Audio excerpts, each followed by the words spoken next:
Assalamualaikum warahmatullahi wabarakatuh. Alhamdulillahi wa kafa wa salamun ala ibadihi alladhina istafa amma ba'd.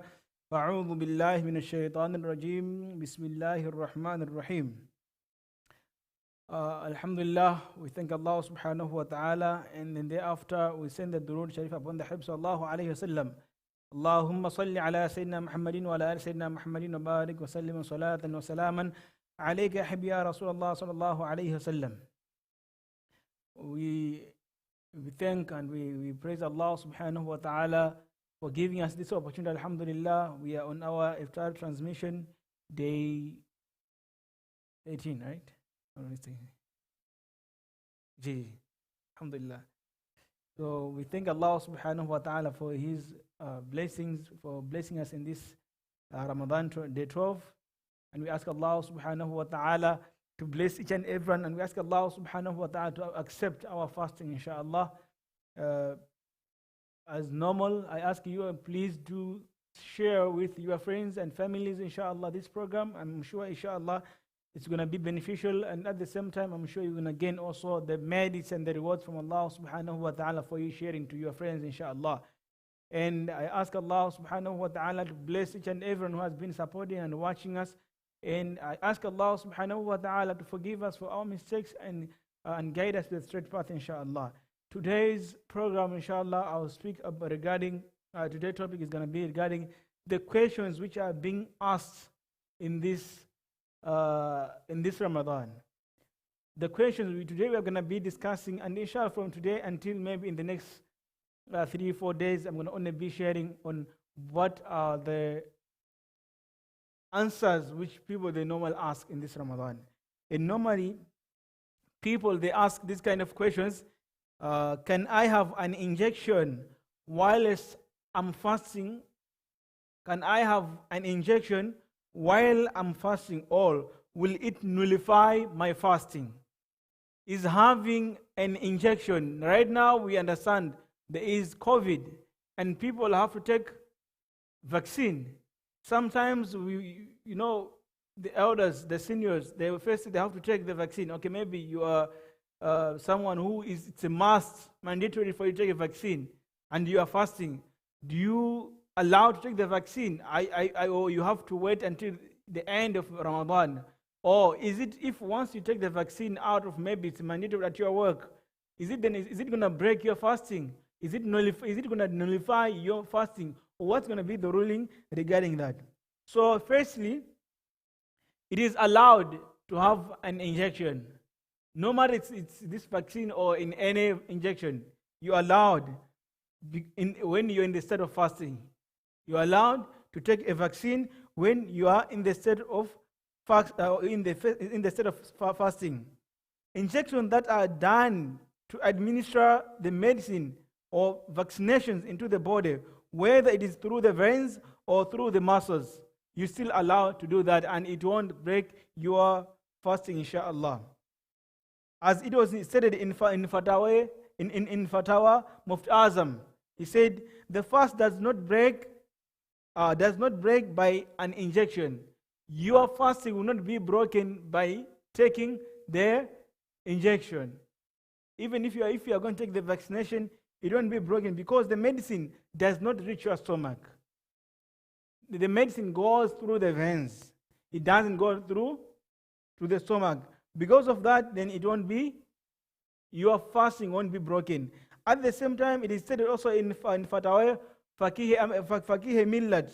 It says that by receiving an injection, the fast will not break, whether it is through the veins or through the muscles.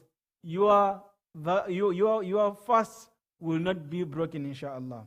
And likewise, it is said in Faqih Millat, Mufti Jalaluddin Ahmad al-Amjadi, he said, the research is that the fast will not break by receiving an injection, whether it's through the veins or through the muscles, then it won't break your fasting, inshallah. Because besides the intercourse and its likes, the only thing that breaks the fast are medicine.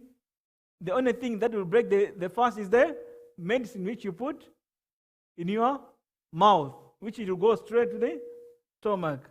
that one will break. But otherwise, if it's just something as injection, vaccine, then it won't break our fasting, inshallah.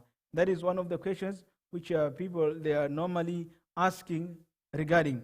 And also another question which normally people are asking out is taking, brushing our teeth with the toothpaste, will that also break our fasting? Because end of the day, you are working with other people, you are interacting with other people. You need to keep your mouth with a good smell. Most of them, if it's a Muslim, you can understand that, okay, my friend is fasting. But most of the people, they're not Muslims in your work. So what's going to be the stage while you're fasting? Will it break your fasting by you using the toothpaste? So the answer, inshallah, will be that for a person to use the toothpaste, it won't break the fasting. As far as you are having the intention of not having the taste of the toothpaste. And it was mentioned by Imam Ahmed Ridha in his Fadawa Razvi. He said that in those times, because there was no this toothpaste and all that. So he said to use the tooth powder, it is allowed. To use the tooth powder, it is allowed. So we can use the toothpaste as long as that taste of it is not going to our throat. As long as that taste of it is not going to our throat, then inshallah we can use. Also, Allah subhanahu wa ta'ala, He likes things to be in a good smell, inshallah. Of course, that smell which comes out of the mouth of the person is not good, but that will be as a fragrance of Jannah, inshallah.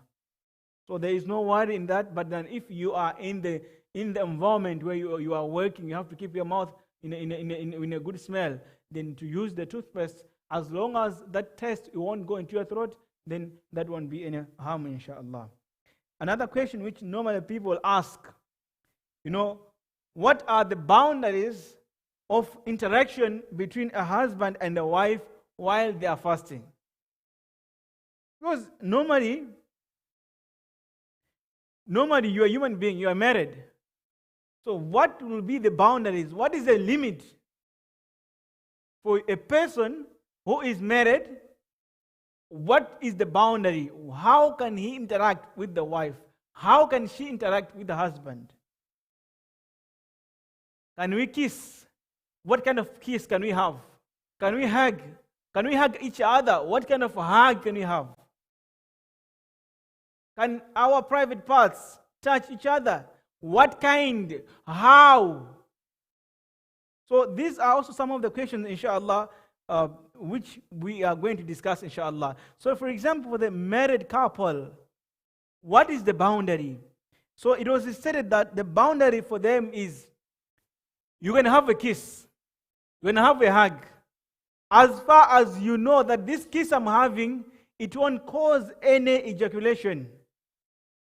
As far as you can kiss your wife, your husband, in a such way that you know you won't have that any feeling in your heart. But it was also said that the kissing of the tongue, where you can suck the tongue, that kind of kissing, it's not allowed. So we are allowed to kiss our wives, we are allowed to kiss our husbands, but in a such way that it won't cause any harm, it won't cause ejaculation, where you become high. So it was said that وَمَسُّ وَمُعَانَكَ وَمُبَاشَرَ فَاحِشَةً إِن لَمْ يَأْمَنُوا وَكُرِهَ قُلْبَةً الْمُفْسِدَ وَإِنْ أَمِنَ لَا بَأْسَ ظَاهِرًا أَنْ لَوْ أَنَّ الْأُولَى عَدَمُهَا. So kissing is disliked. Kissing is disliked. It is just something which is disliked.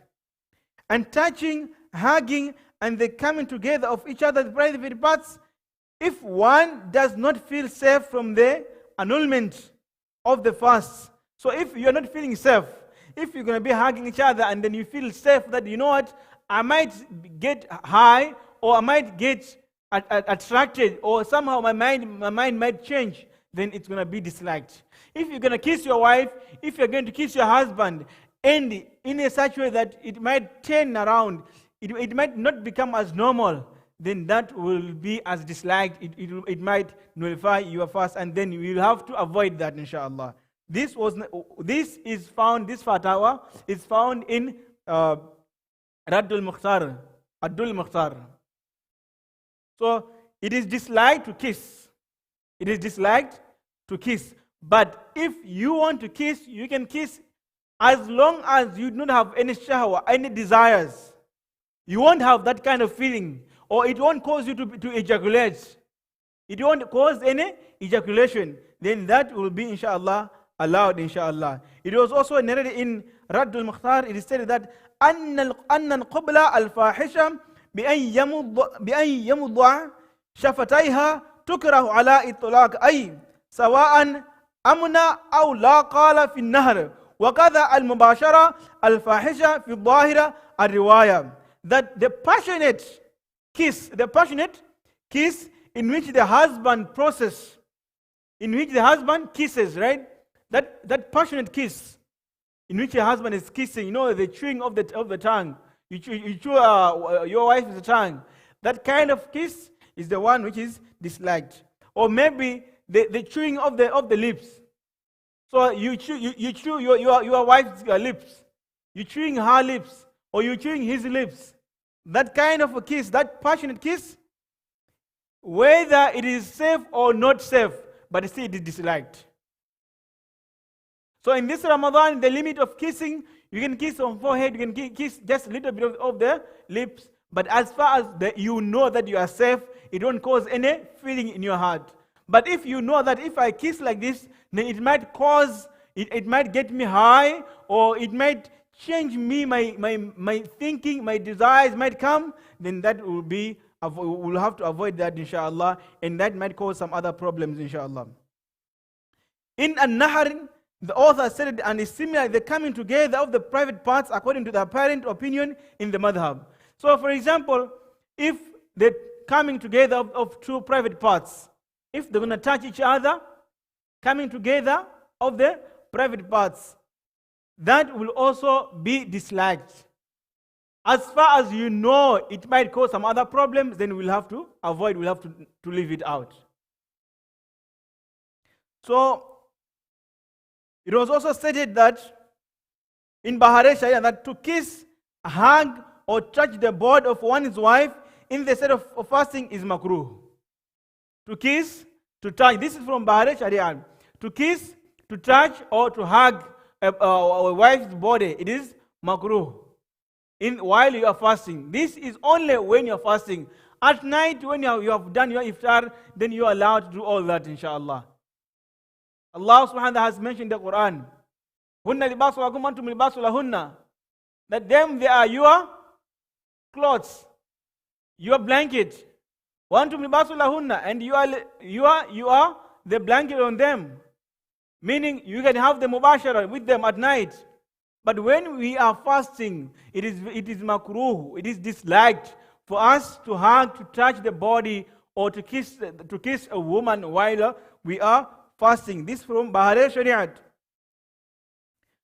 So it is makruh when there is a fear of seminal discharge. When you feel like your sperms might come out, then that might become makruh. And also, falling into intercourse. When you feel like you might fall into sexual intercourse, then that also might be as makruh for you to do that.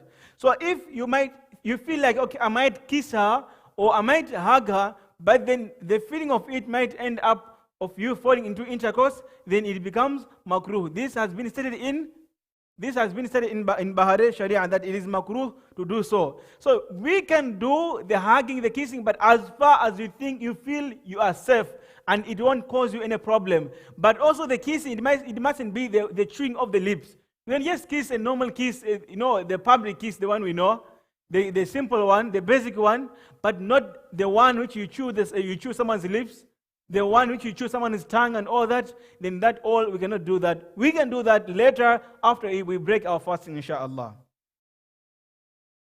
And also another question which normally people they ask is that should women who are on their periods, should women who are on their periods, can they eat publicly, or they should eat privately during the Ramadan?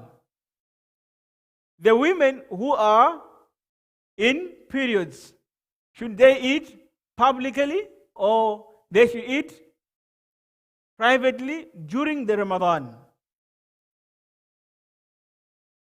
So let's say for example, you are working or you are at home. Let's just say you are at home. Now you are in periods. Now in this case, should you eat private? Should you eat privately or you should eat publicly? It's fine. So we have our sisters, and this is normal for everyone. It's just clear for everyone that we surely have our sisters, our aunties, our co-workers. What should they do? They know they're at work. Okay, we can say for those who are at home, they can wait and all that. But then for those who are at work, what should they do? Then it was mentioned that in Jawhara, it was mentioned that وَهَلْ تَأْكُلْ سِرًّا أَوْ جَهْرًا قِيلَ سِرًّا وَقِيلَ جَهْرًا وَلَا يَجِبَ عَلَيْهِ التَّشَبُّهُ. So should a woman in her menstrual or in her cycle, while she is in haid or she is in nifas, she is in her period, should he eat privately or publicly? It was said that she should eat openly because it is not compulsory for her to imitate those who are fasting.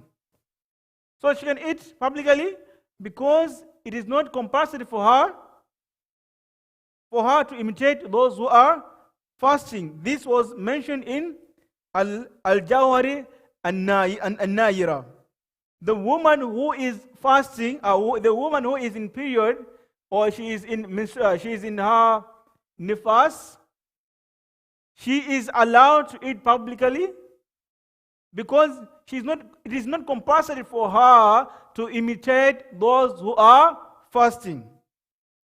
And it is also mentioned in Bahare Sharia that the woman who is in her menstruation period or she is in her postpartum period has the authority to eat and drink either openly or secretly. This is from Bahare Sharia, that woman is allowed to eat publicly or secretly. That's upon her, whatever she wants. This is from Bahare Sharia. So a woman has the entire freedom, has the entire authority in her hands that she can eat publicly or she can eat secretly as long as it's in the month of Ramadan. So it doesn't matter. Whatever the case the woman will do, it's fine.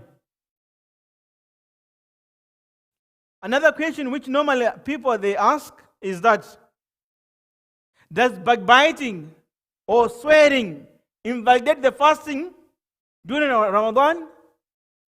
Does the backbiting or the swearing someone, does it nullify a fast? Again, the question says, because people in today's time, they can't keep their tongue shut. Every time you want to swear, every time you want to backbite people, of course it's haram. Not allowed, yes, it's not allowed. But in this case, does it nullify the fast? If you are fasting and you have backbited someone or you have sweared someone, is your fasting broken or is it still allowed? Is it still valid? So it was said that اغتاب من غيبة وإن كره لم يفطر, that the fast is not invalidated due to the backbiting. The fast, it is not invalidated due to backbiting, but it becomes makruh. So if you are going to do it now and then, today, tomorrow, if you're going to be backbiting people today and tomorrow, then you should know that your fasting will be broken, will be nullified. If you're going to be swearing now and then while you're fasting, then you should know that your Ramadan is invalid. So it doesn't, at the first time, if you're going to swear someone at the beginning, you backbite someone now, it won't be haram, it won't nullify your fasting. It won't invalidate your fasting. But it will be makruh for you. And makruh becomes haram after it has been done after 3 times. So we will have also to avoid when it comes to backbiting and when it comes to swearing people. The hadith says that backbiting is a greater sin than the fornication. The backbiting is a graver sin than the fornication. It has also been likened to eating the dead meat. So for a person who is backbiting, it's like he is eating the dead meat of one's own brother. And at the same time, a hadith mentions that a dreadful incident regarding backbiting done during the fasting, it is as follows. The Messenger of Allah subhanahu wa ta'ala once ordered his companions to fast, and he said, none of you shall end the fast until I grant you the permission to do so. The Prophet is saying, none of you must break your fast until I give you the permission to break your fast. And they fasted, and in the evening when they came to the Prophet Muhammad sallallahu alaihi wasallam, they asked for the permission to end their fast. And he granted them the permission to do so. A companion came to him and he said, oh Master of Allah subhanahu wa ta'ala, oh Master, there are 2 young girls. There are 2 young girls from my family who are fasting. There are 2 young girls from my family who are fasting. Grant them the permission to end their fasting, Ya Rasulullah sallam. The Messenger of Allah subhanahu, he turned his face. He turned his blessed face. And he pleaded 3 times. He said, Ma samat wa kayfa sama man dhalla yakul luhum an-nas. He turned his face, said, no, they did not fast. He turned his face and he said, no, they did not fast. How can they fast if they are backbiting? How can they fast? Man dhalla yakul luhum an-nas. Wa kayfa sama man dhalla yakul luhum an-nas. He's saying, how can a fasting person be backbiting? Idhab, he says, he's saying to the companion, you go back. Idhab. Famruha. Command her. An kanata swa'imatain an yaskiha. That you must go tell them that if they are fasting, then they must break their fasting. Their fasting is broken. Why was it so? It was because they were backbiting. So backbiting in Ramadan, it is, of course, as we know, Allah subhanahu wa ta'ala has likened it as eating someone's dead body, right? But at the same time, backbiting in Ramadan, it is disliked. And if it is done continuously, then it nullifies their fasting. So we need also, inshallah, to try and avoid the backbiting. لَوْ مَاتَتْ وَهُمَا فِيهِمَا لَأَكَلْتُمْ النَّارِ. It is said that by the one in whose power is my soul, if this would have remained in their beliefs, then hellfire would have eaten them. Meaning that if these women were still backbiting, then the hellfire would have eaten them. Meaning that we should really avoid the backbiting, especially in this month of Ramadan, the swearing of other people in this month of Ramadan. I ask Allah subhanahu wa ta'ala to forgive us, and ask Allah subhanahu wa ta'ala to make this Iftaar transmission beneficial to people, inshallah. And for the next, inshallah, 2 days, we are going to be sharing these kind of questions which normally people they ask in this month of Ramadan. As we have discussed, firstly, we have discussed regarding the using of toothpaste in Ramadan. Is it allowed? And the answer is yes, we can use to the toothpaste as long as the taste of the toothpaste doesn't come to our throat. Can we use can we vaccinate ourselves, or can we inject ourselves? Yes, we are allowed to do that, because the injection does not go to the stomach, but it goes to our veins. That doesn't matter if the injection is through the veins or the injection is through the muscles. The other thing is, what is the boundary regarding the women, regarding the couple who are married? What is their boundary in their family? Can they hug? Can they kiss? Can they touch each other? Can their private parts touch each other? Yes, they are allowed to do so as long as they feel safe. As long as it does not cause any ejaculation. But if it's going to cause any problem, if it's going to cause them to become high, then it is advisable for them to avoid that. And also in the kissing mustn't be the kissing of the lips where you chew someone's lips. Then that will make also makruh. And also another question which normally people they ask is it? I think that's all right. So inshallah tomorrow we'll carry on with these kind of questions inshallah. Subhanallah bihamdihi, astaghfirullah wa li wa lakum. Wassalamu alaikum wa rahmatullahi wa barakatuh. And I'll read inshallah Khatam Sharif, and thereafter I'll ask 14. All right. 13, right? أعوذ بالله من الشيطان الرجيم. بسم الله الرحمن الرحيم.